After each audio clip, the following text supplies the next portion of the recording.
আসসালামু আলাইকুম প্রিয় আপু এবং ভাইয়ারা।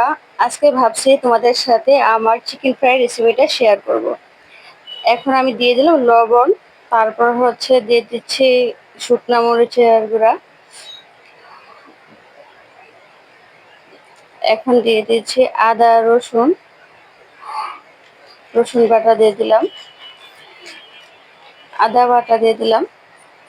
এই সবগুলা একসাথে মিক্স করব, গোস্তগুলোর সাথে ভালো করে মিক্স করে নিব। এতে চিকেন ফ্রাইটা খাইতে অনেক ভালো লাগবে। এটা কিছুক্ষণ আমি মেখে রেখে দিব যেন মশলাটা গোস্তের সাথে ভালোভাবে একটার সাথে একটা ভালো করে মশলাগুলো আমি মেখে নিচ্ছি। মশলাটা ভালো করে মেখে নেওয়ার পরে কিছুক্ষণ রেখে আমি এখন হচ্ছে একটা বাটিতে আটা নিচ্ছি। আটা নেওয়ার পরে এখন দিয়ে দিচ্ছি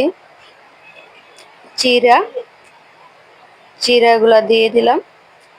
তারপরে হচ্ছে এখন একটু লবণ লবণ দিয়ে দিচ্ছি। লবণ দেওয়ার পরে একটু মরিচের গুঁড়া দিব।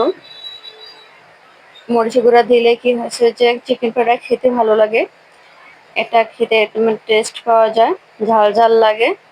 আর চিকেন ফ্রাই ঝাল ঝাল লাগলে খেতে ভালো লাগে বেশি। তো এখন এগুলো আমি একসাথে মিক্স করে নিচ্ছি। একটা বাটিতে পানি নিলাম।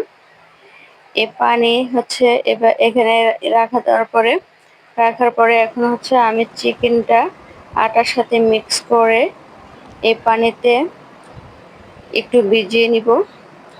পানিতে ভিজিয়ে নেওয়ার পর পানিটা ফেলে তারপর হচ্ছে আবারও আটাতে এটা মিক্স করে নিচ্ছি। উল্টে পাল্টে দিয়ে দিলাম। এখন এটা করে বসে তারপর হচ্ছে তেল দিয়ে দিচ্ছি। আলু এর সাথে ফ্রাই করব। আর চিকেনগুলো এভাবে সব মাখা হয়ে গেছে আমার। এখন তেলটা গরম হয়ে গেছে, একটা একটা করে আমি তেলেতে দিয়ে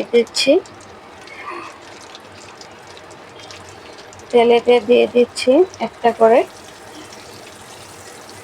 দেখুন কত সুন্দর একটা কালার, আর কত বাজারের মতন, বাজারে যেভাবে বিক্রি করে আমরা যে সবাই খেয়ে থাকি বাহিরে, ঠিক এরকমই হয়েছে প্রায়, দেখতেই পাচ্ছেন। এখন আমি এভাবে চিকেনগুলো সব ভেজে নিলাম। দেখতেই পাচ্ছেন কত সুন্দর হয়েছে। চিড়াগুলো দেওয়াতে চিকেন ফ্রাইটা দেখতে অনেক সুন্দর হয়েছে, বাজারের মতন, দোকানে যেভাবে করে ঠিক তেমনই। ভাবছি যে সবসময় তো দোকান থেকে কিনে খাই, আজকে বাসায় করব এই রেসিপিটা। অল্প কিছু বস্তু নিয়ে কিন্তু বাসায় বসে এটা করা যায়, খাইতে যখন মন চায় তখনই।